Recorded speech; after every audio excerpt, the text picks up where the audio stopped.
Amigos, bienvenidos a su programa Salud Digital. Hoy trataremos sobre las infecciones respiratorias y aquellas enfermedades que van asociadas a los cambios de estación.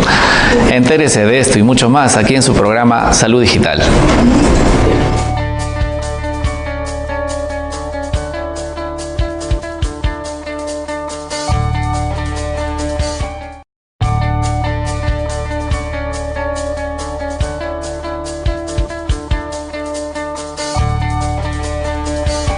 Amigos, bienvenidos a su programa Salud Digital. Hoy estamos en compañía del doctor Alejandro Daly, quien es médico neumólogo de la clínica Delgado. Bienvenido, doctor. Hola, ¿qué tal? ¿Cómo estás, John? Bien. Hoy vamos a conversar sobre el inicio del invierno y todas las infecciones respiratorias que pueda traer esta con la llegada del invierno. Cuéntenos, doc, ¿qué enfermedades puede, influenciar con el cambio de clima y afectar nuestra salud? Lo primero que vienen son las enfermedades respiratorias, ¿no? Y es por lo que empiezo a ver ahora en la consulta. Uno nota ya la sala de espera llena de toses, sobre todo, ¿no? Mucha tos. Y sobre todo eso. Y el asma también se exacerba en esta época, las rinitis alérgicas, todo eso. Y sobre todo en menores y en ancianos o en mayores. Claro, las poblaciones más vulnerables suelen ser los niños menores de 6 años y los adultos mayores, ¿no? Claro. Ahora, dentro de estas infecciones respiratorias, ¿cuál es la más común en la consulta? Lo más común es el resfrío común, la llamada rinofaringitis, ¿no? Como la llamamos los médicos. ¿Y las causas de esta? Virus, sobre todo virus. Y son 200 más o menos los virus. Por eso no existe una vacuna y combatirlas es muy difícil, muta muy rápido. Durante un invierno no se puede resfriar 3-4 veces. Los niños suelen resfriarse unas 8 veces al año. Ya, y sobre todo que las vacunas tienen, de acuerdo a la estacionalidad, unas cepas, ¿verdad? Y estas cepas... Claro, la vacuna que está indicada a poner justo en esta época, en verdad hace un mes que ya empezó a ponerse la vacuna, es la vacuna de la influenza, la vacuna de la gripe. La vacuna de la gripe suele hacerse como un algoritmo matemático de las cepas que han estado presentes los años anteriores y se hace una predicción de qué se espera este año. Podría decir, oye, esta cepa es la más frecuente en los últimos 6 años. Vamos a hacer la vacuna para esto. Este año la que ha llegado al Perú, que es la de la cepa sur, tiene 4, por eso. Okay. Pero ¿y estas cepas, la cogen a nivel latinoamericano, continental? Claro. Es la cepa sur la que nos corresponde a nosotros, ¿no? Okay. Porque llegó hace como un mes, ya se está poniendo en Lucas. Porque en el otro continente debe ser otro tipo de cepa. Exacto. Okay. Ahora, estas vacunas, ¿quiénes se recomiendan que sean los que vayan a vacunarse? ¿A qué grupo etario? En verdad yo la recomiendo a todo el mundo, ¿ya? En verdad todos deberíamos ponerla, pero la recomendación estricta suele ser en menores de 6 años, ¿ya? Población vulnerable, mayores de 60-65 años y todas las personas que tengan enfermedades crónicas, diabéticos, asmáticos, pacientes con enfermedad pulmonar obstructiva crónica, pacientes renales, todo el que esté en peligro de poder hacer una complicación. ¿Y qué es una enfermedad pulmonar obstructiva crónica que acabas de mencionar? Es la mal llamada enfisema. Por ahí las personas la conocerán más como enfisema. Es la enfermedad por tabaco, ¿no? Por fumar tabaco, que crea como una obstrucción de la vía aérea. Ahora, todas las enfermedades respiratorias o las infecciones respiratorias, ¿cuáles son las causas que pueden hacer de que un paciente se resfríe en mayor cantidad de veces? Las causas para que se resfríen, en verdad tendríamos que ver qué hacer para no resfriarnos tan seguido, ¿no? ¿Cuáles serían? ¿No? Eso no tiene nada que ver. El alcohol no debería estar indicado, obviamente, ¿no? Pero hay algunos que lo recomiendan y que uno se siente mejor, que a veces uno lo ha consumido porque precisamente te calienta un poco el cuerpo y te sientes mejor, ¿no? Pero más allá de eso es el tema de la hidratación. Exacto. Ahora, ¿qué tan dañino para las vías respiratorias es el fumar un cigarrillo, una caja, o 10 cajetillas? ¿Qué tan dañino es, en el cuanto a la cantidad? Obviamente uno ya es malo, ¿no? No puede haber una recomendación por ese lado, ¿no? Pero contra más fume uno, se habla que una persona ya está en mucho peligro de las enfermedades respiratorias y de causadas por tabaco y del tema del cáncer cuando uno ya ha fumado una cajetilla al día por 10 años. Que los neumólogos hablamos hablamos de que ese es un acumulado de 10 paquetes año, ¿no? Usamos una fórmula para calcularlo. Ese es el paciente al que deberíamos tener más observado, ¿no? Hacerle controles periódicos, anuales y tal. Pero desde uno ya... Lo que pasa es que hay la parte de la adicción, que te estás olvidando de eso. O sea, empezar por 1, 2, después son 3. Después te fumas una cajetilla. Exacto, y sin que te des cuenta ya estás fumando media cajetilla al día. Claro. Y sobre todo las personas que, digamos, el que se contamina más no es el que fuma, sino el que fuma lo que exhala el fumador, claro, ¿no? Claro, porque hay un fumador pasivo, claro, que le decimos. Claro. Ahora, en el tema de las siguientes enfermedades respiratorias que puedan existir, como el asma, ¿qué es el asma? El asma es una reacción de la vía aérea, ¿ya? A diferentes noxas o triggers que les llamamos, que son los que más tenemos en una ciudad como la nuestra, son los alergenos típicos como la humedad, los hongos, los ácaros del polvo. Y el polvo, Lima es una ciudad con mucho polvo y mucha humedad. Lo que pasa es una inflamación de la vía aérea, una reacción que lo que hace es cierra la vía aérea. A la vía aérea la recubre un músculo. Son dos los componentes que contribuyen al broncoespasmo, que es al cerrar, que se me cierra el pecho, como decimos normalmente. Uno es, a la vía aérea la recubre un músculo. Digamos, los bronquios son como unos una tubos, tubería, como una manguera. Y estos están recubiertos por un músculo. Exacto. Ese músculo se tensa y presiona y aprisiona. Y por dentro tenemos una inflamación también de la vía aérea. Entonces tenemos algo que por fuera lo está presionando y algo que por dentro está haciendo que la luz sea más pequeña. ¿Ya? Por eso el típico salbutamol que usamos, ¿no? Es una medicación de rescate. Lo que hace el salbutamol es relajar esa musculatura. Digamos que el musculito que está obstruyendo, está cerrando, lo relaja. Por eso tiene una acción muy rápida, pero es una acción que no dura mucho, dura 4 o 6 horas. No es el tratamiento del asmático. Vemos mucho yo veo mucho en mis pacientes. Soy asmático. ¿Qué usas de tratamiento? Salbutamol. ¿Cómo lo usas? 5 o 6 veces al día. No te estás tratando. Pero está aliviando los síntomas. Exacto. El tratamiento es el corticoide inhalado, que es el que va a actuar sobre la inflamación de la vía aérea. Pero antes de hablar sobre el tratamiento y del asma, digamos, ¿qué factores condicionan a que una persona pueda ser asmático? Hay un factor genético, obviamente, y sobre todo el factor de que los alergenos, ¿no? Ya.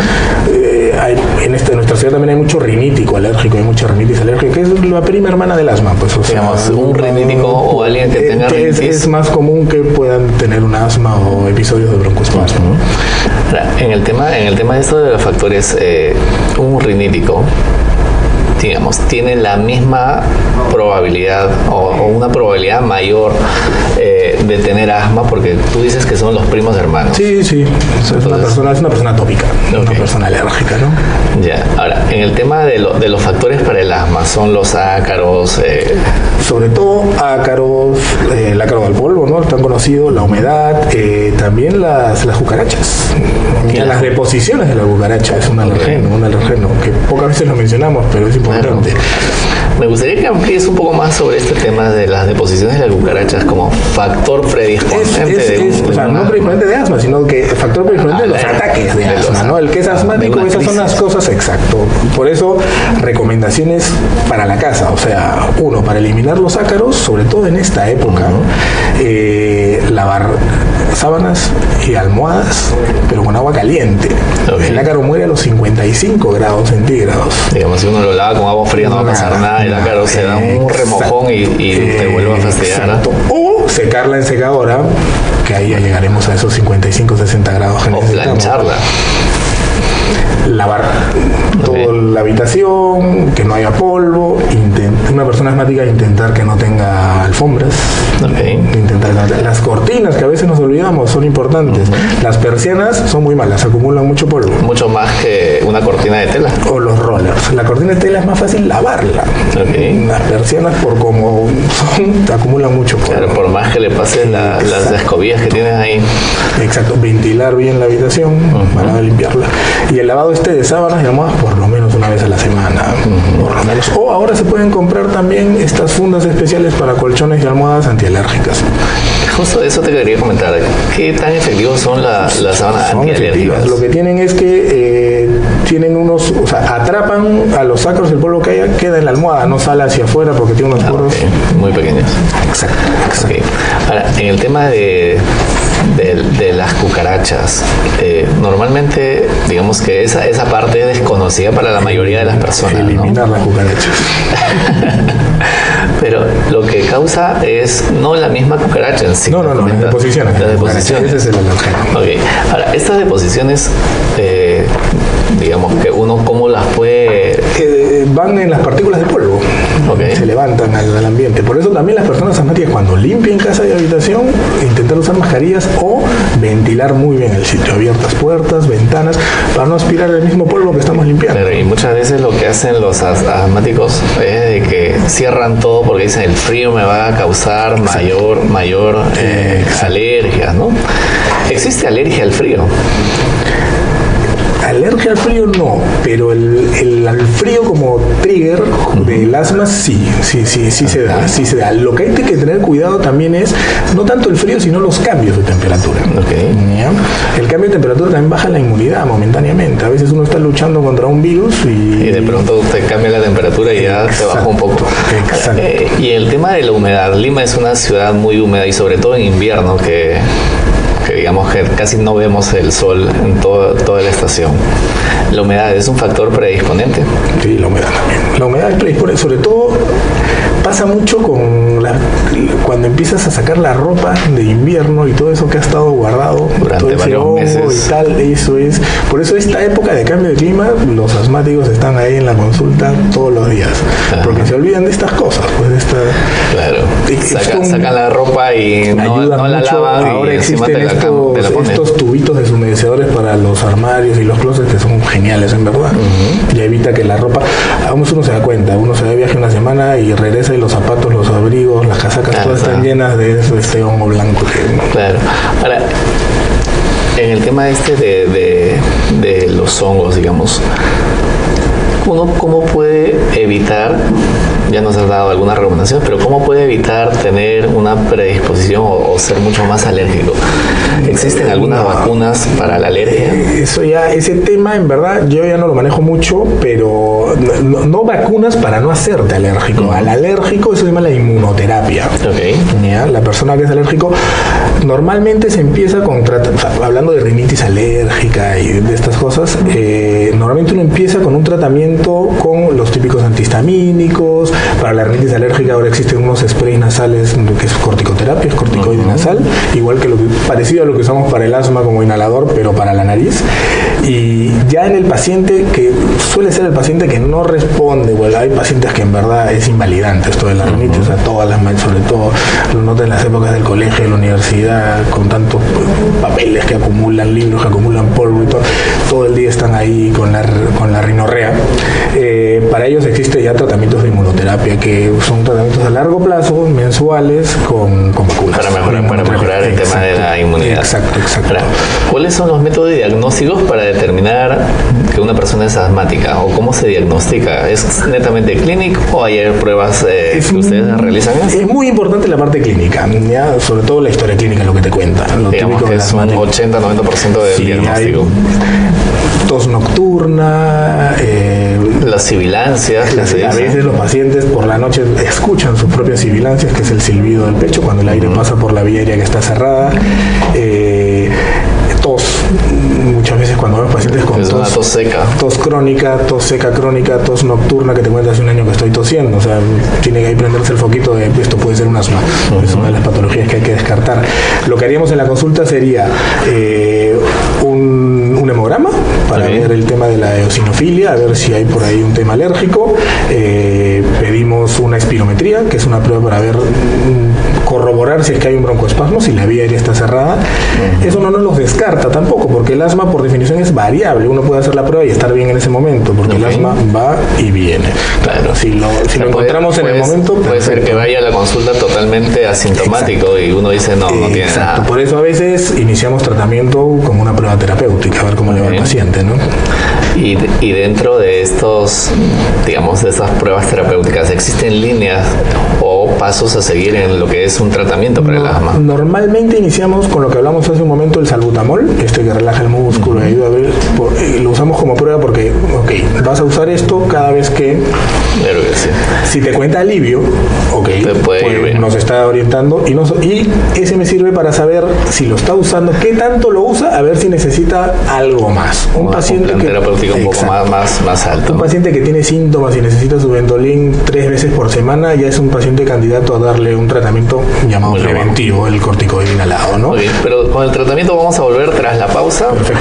Y amigos, ustedes no se olviden de hacer sus preguntas, que el doctor va a responder todas las consultas que puedan tener y lo vamos a comprometer que personalmente vaya respondiendo todas las preguntas que puedan hacer a su página de Salud Digital Oficial en el Facebook. Nosotros volvemos para seguir hablando sobre las infecciones respiratorias.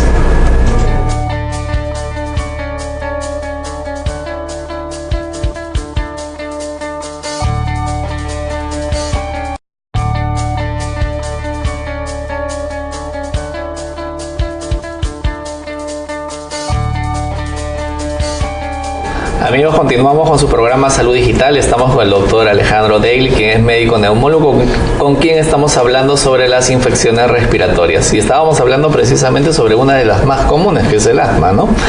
Y el asma, digamos que antes de que existan el salbutamol o antes de que existan estos medicamentos inhalatorios, era casi una tragedia tener asma, porque no había muchos medicamentos que podían aliviar los síntomas. Sí, pues a uno lo bombardeaban con corticoides, vía oral, ¿no? Me refiero, sí, por eso cambia mucho la terapéutica cuando se inventan los corticoides por vía inhalatoria, ¿no?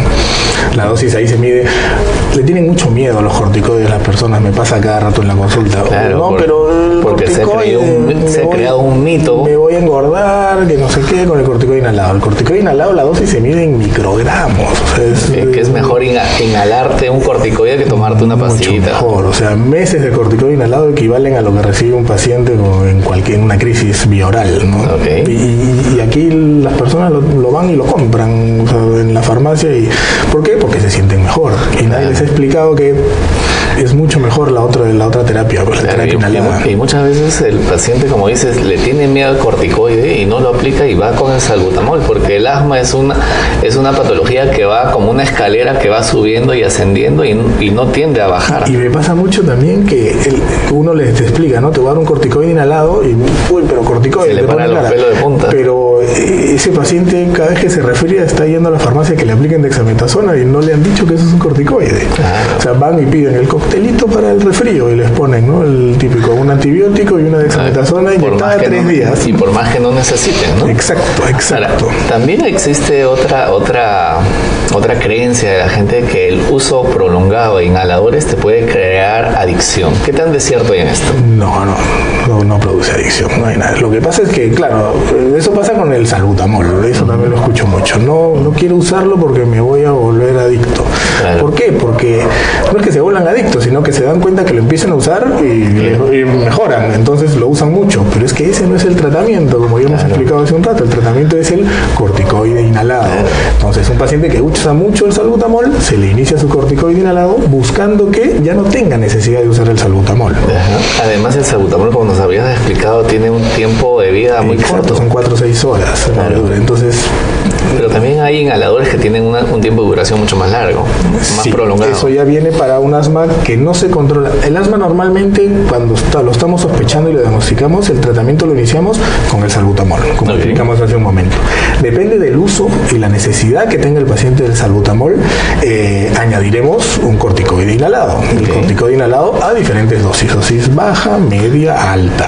Si no logramos controlar al paciente con un corticoide de dosis alta, pasamos a la siguiente escala de tratamiento, que sería darle un broncodilatador tipo el salbutamol, pero de larga duración, que dura 12 horas, asociado a el corticoide. El corticoide siempre está en todos los escalones, es la base del tratamiento de los asmáticos. Ahora, con el uso, digamos, de todo este tratamiento, un asmático se puede llegar a controlar adecuadamente. Sí. Pero digamos, si está en un nivel donde tiene que usar inhaladores de acción prolongada, corticoides, de repente algún corticoide vía oral y todo, uno puede llegar a disminuir la cantidad de medicamentos que tiene. Esa es la idea. Hay varias cositas que nos hacen de las que debemos sospechar los neumólogos y los médicos en general cuando un paciente no está controlado. La primera, que está usando mal el inhalador. Está estudiado. Más del 70% de los pacientes asmáticos usan mal. Usan mal me refiero a la técnica inhalatoria. Entonces es muy importante que en cada consulta examen al paciente. A ver cómo haces tu inhalación. Si hace mal, lo reeducamos. Incluso ustedes recomiendan las aerocámaras o ya no se recomienda. Con la aerocámara nos aseguramos que el paciente lo haga bien. Es más fácil de usar. Pero obviamente depende. La aerocámara es difícil que la lleves contigo. Claro, porque es un aparataje muy grande. Entonces la usamos en los niños, en los que no van a poder usar, los adultos, mayores, el problema, gente que tiene artritis, que tiene dificultad para utilizar, o un paciente que así lo eduques y lo reeduques, te das cuenta que no va a poder coordinar la presión con la inhalación. Hay otras formulaciones también en polvo seco. A veces alguien que no puede inhalar con el spray, podemos intentar cambiar de dispositivo. Hay que buscar el dispositivo ideal para cada persona. Ahora, en el tema de lo que acabas de comentar, de que es una coordinación entre el apretar y el inhalar, porque muchas veces uno aprieta y todo se inhala y se le va por la nariz y todo eso, y nunca llega a los bronquios, ¿no? Exacto. La inhalación tiene que ser, es difícil explicarlo así, ¿no? Pero la inhalación tiene que ser los labios bien sellados alrededor de la boquilla, ¿ya? Uno tiene que tener muchas veces, y lo vemos, la gente tiene que hacer, ¿no? Claro, ya me inhalé. Y muchas veces se lo traga. La inhalación tiene que durar unos 3 segundos más o menos, ¿no? Tiene que ser una inhalación prolongada. Esa es la velocidad a la que tienes que hacerlo.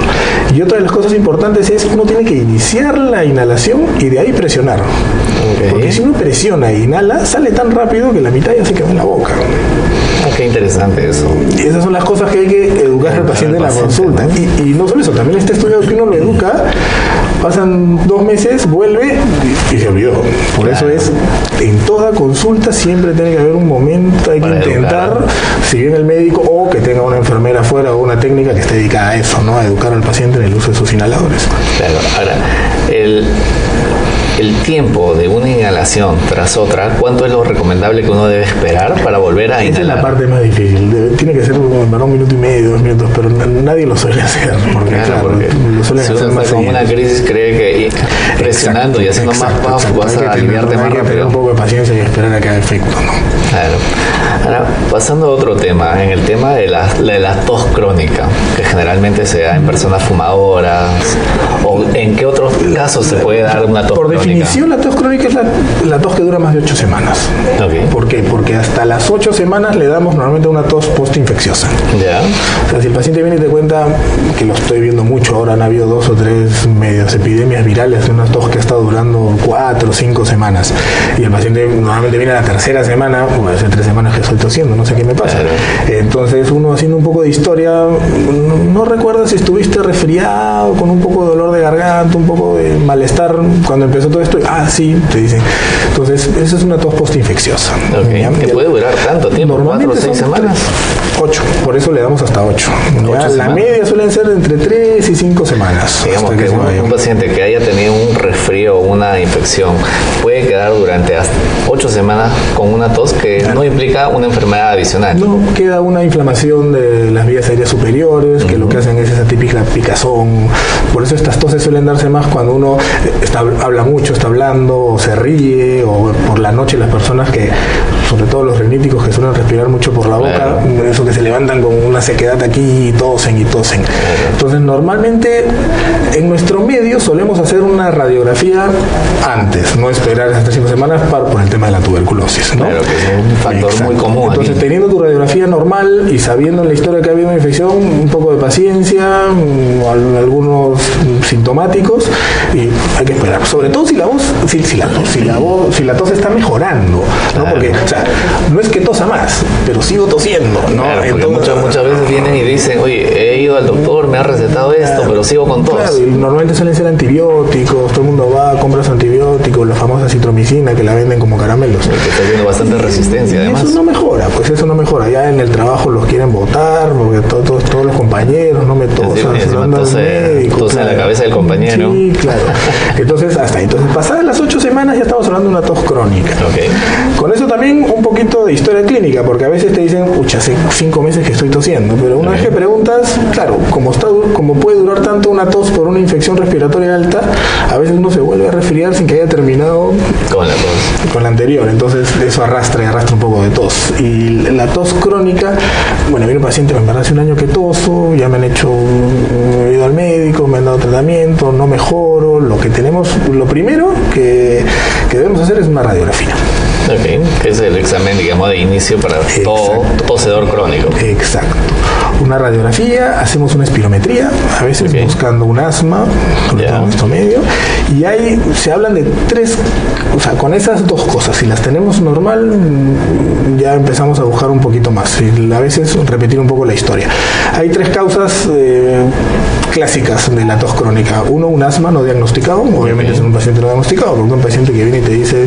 Tengo asma, ya es diagnosticado. Con la espirometría ya habremos descartado, sobre todo si el paciente ha sido fumador, si hay algún tema de enfisema, de estas cosas. Lo otro es un reflujo gastroesofágico, la enfermedad por reflujo gastroesofágico. Que también le puede producir tos. Exacto. Por los mecanismos, si bien se postulan muchas cosas, no están claros. ¿Ya? Muchos hablan de una irritación de la faringe, la laringe, porque se ve eso en el paciente, pero uno no sabe qué fue primero, si el huevo o la gallina, porque un paciente que tose tiene inflamada la laringe, la faringe, por la tos. Claro. Entonces no sabemos qué vino primero. Por el simple hecho de toser, ya se te inflama. Se están postulando otras teorías de una activación vagal del nervio que pasa cercano al esófago, que ese mismo reflujo está causando una inflamación ahí y por eso viene la tos. Y la otra causa típica que intentamos descartar es lo que se llama el goteo postnasal, que se da en los riníticos y en las sinusitis crónicas. Así como cae el moco hacia adelante, va cayendo hacia atrás siempre una gotita que está inflamando. Esa es la típica persona que tose y siempre tiene una flemita ahí un poco transparente que está molestando que atrás. Quiere toser o no, y siempre dices, tengo una garraspera ahí, ¿no? Exacto. Entonces, en estas personas que puedan tener esto, lo recomendable es hacer la consulta con el neumólogo, obviamente, pero también hacerle estas pruebas que comentas, ¿no? Exacto. Y que si todas estas cositas salen por la historia clínica. A veces no llegamos a nada y lo que hacemos es hacemos pruebas terapéuticas.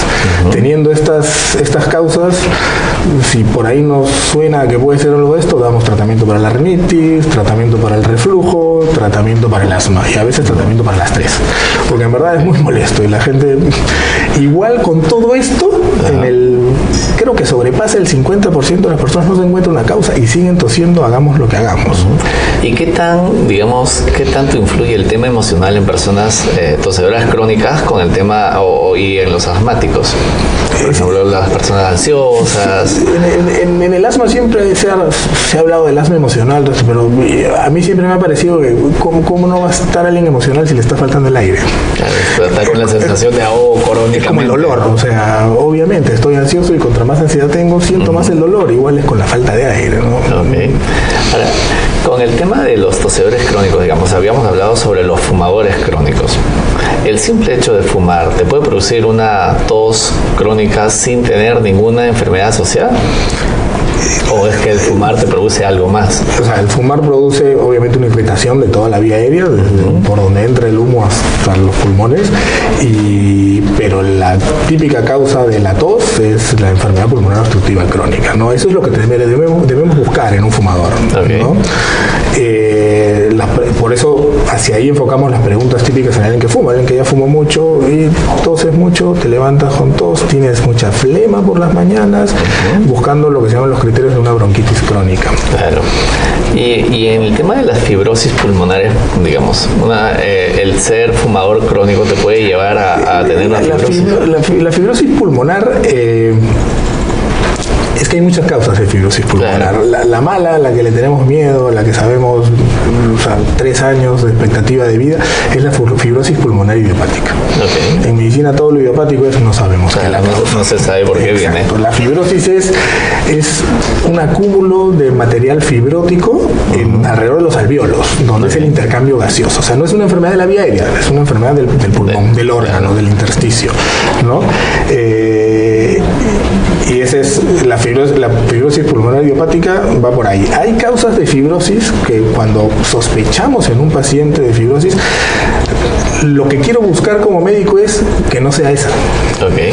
Por eso todas mis preguntas tienen que ir hacia buscar una causa. Claro. Y ojalá la encontremos, porque si hay una causa, tratando esa causa, dejaremos estacionaria la fibrosis, no progresará. Claro. Cuando no encontramos, ya hablamos de la fibrosis pulmonar idiopática. Causan fibrosis medicamentos. Hay medicamentos que se usan mucho, la nitrofurantoína es un gran causante de fibrosis. Que normalmente lo usas mucho para temas infecciosos urinarios, ¿no? Entonces, si es mujer, fibrosis, lo primero que le es preguntar, ¿y usted no ha sufrido de infección frecuente? No le han dado mucho porque se toma a veces de manera crónica, entonces por ahí puede haber un tema. Todas las enfermedades del tejido conectivo, las enfermedades las reumáticas, ¿no? También pueden causar fibrosis.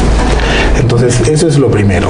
Entonces, siempre en la cabeza es, ojalá no sea esta, busquemos otras. Y ya cuando agoté, ok. Empezamos a ver qué podría ser. Nos orienta mucho ahora, sobre todo con la tecnología que tenemos con las imágenes. Ya hay diferentes tipos ya cuando vemos la fibrosis en las imágenes, de acuerdo a cómo son las imágenes, podemos orientarnos para que de qué tipo va, ¿no? Exacto. Interesante.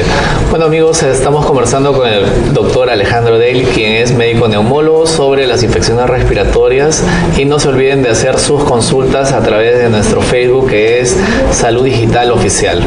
Con él volvemos para seguir conversando de este interesante tema.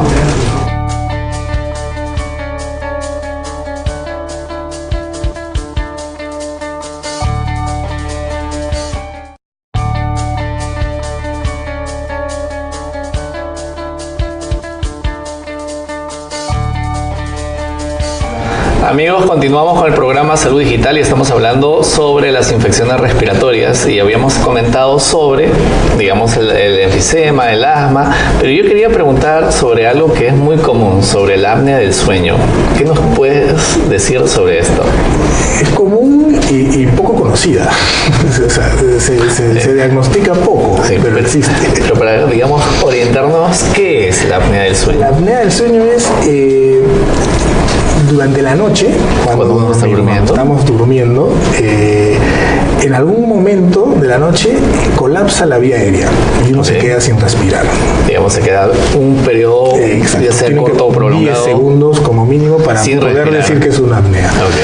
Y 10 segundos es poco. Cuando uno hace los estudios, a veces de 30 segundos, un minuto y medio. ¿Ya? Entonces uno está durmiendo. Cuando entras a sueño profundo, normalmente la musculatura se relaja. Claro. ¿Ya?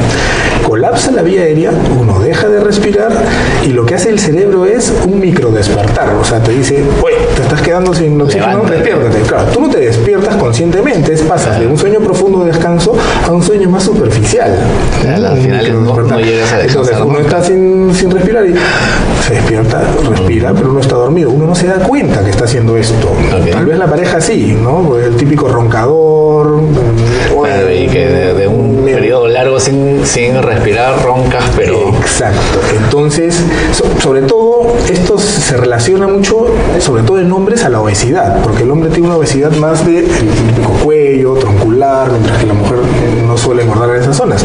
Esa obesidad contribuye, obviamente, porque ejerce una presión sobre la vía aérea, acúmulo de grasa en toda la vía aérea, y es una enfermedad de toda la parte alta de la vía aérea. Entonces, los típicos síntomas de esta enfermedad es, y con esto, si uno no lo pregunta al paciente, el paciente realmente no los cuenta. Entonces, por eso te digo que está muy infradiagnosticada. Los típicos síntomas son que uno se levanta como si no hubiera descansado. Se levanta cansado. Exacto, porque un paciente puede estar haciendo estos microdespertares 30, 40 veces por hora. 30, 40 veces por hora. Entonces uno se levanta y dice, qué raro, me ha acostado a las 8, me levanto a las 7 y siento... He dormido 15 horas y sigo cansado. Cefalea, cuando uno se levanta, dolor de cabeza, falta de concentración, y lo más típico, te duermes. En todas partes, o sea, hipersomnolencia diurna. Te duermes en cualquier lado. Te duermes en cualquier lado, o sea, hay pacientes que hasta a veces, de los primeros estudios que se hicieron en esto, fue estudiando accidentes de carro. Ah, qué interesante. O sea, a los pacientes que tenían accidentes de carro se les hizo el estudio del sueño y un gran porcentaje se relacionó mucho con esto, porque se quedaban, sobre todo el que se quedaba dormido, se relacionó con esto. Mira. Por eso en algunos países hasta se hace de emergencia el estudio, pilotos de avión, choferes de autobús, los que se pasa algo.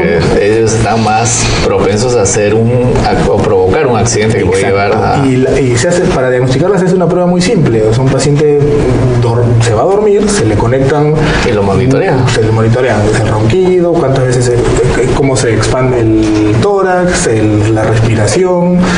Y una vez que se obtiene el diagnóstico, el tratamiento es una mascarilla que mete aire a presión, nada más. Lo que se conoce como el CPAP. La CPAP, exacto. Y esto lo que hace es forma un colchón de aire en toda la vía aérea y desde que uno se lo pone, está curado. Digamos que esas personas tienen que dormir con ese aparato toda la vida. Sí, porque uno no hace la apnea mientras lo use, pero noche que no te lo pones, que te olvidaste, te fuiste de viaje y no te lo llevaste a tus vacaciones, vuelves a hacer la misma cantidad de apneas que hacías antes de ponerte la máquina. ¿Y esto tiene una cura, una periodicidad o va avanzando, va empeorando? Si es una apnea que muy ligada a la obesidad, se suele reevaluar a un paciente una vez que baja 10% de su peso. Para ver si va a bajar. Tal vez baja de peso y ya no hace apnea, sí. Pero, digamos, ¿uno puede ir aumentando el periodo de apnea? Sí, claro. Y típicas recomendaciones: persona que hace apnea, nada de alcohol horas antes de irse a la cama, porque eso relaja la musculatura y tal. O sea, que no te puedes dar como dicen, no decimos, una bomba. A veces hay apneas por fármacos para dormir, porque también causa una relajación. Ah, qué interesante. ¿Algunas recomendaciones finales de todo lo que hemos hablado? Porque hemos hablado lo más importante, el tema preventivo. Vacúnense, lávense las manos. Y sobre todo ver la cepa que está normalmente la que llega al país es la que corresponde al año. O sea, no hay opciones, hay una. O sea, digamos que no es que hayan varios tipos de cepas y esa no puede estar descontinuada. No, o sea, por la parte respiratoria, vacuna de la influenza, vacuna del neumococo, lavarse las manos. Si uno está resfriado, quédate en tu casa. No salgas. Descansa, no me contagies a más personas. Y los chicos también, no los mandes al colegio. Y en el caso de los asmáticos, ¿qué recomendaciones nos puedes dar? Todas las cositas que hemos dicho de estas cosas que pueden exacerbar el asma,